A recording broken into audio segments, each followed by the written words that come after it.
Testing of C&A DPT-250 differential pressure transmitter.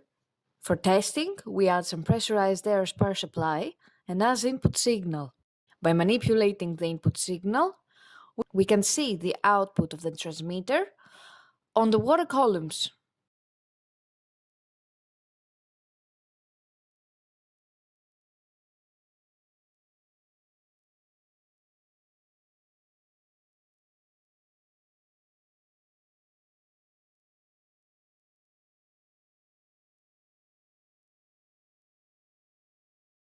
It is now clear that the DPT-250 differential pressure transmitter is working successfully and is ready to be delivered to the customer.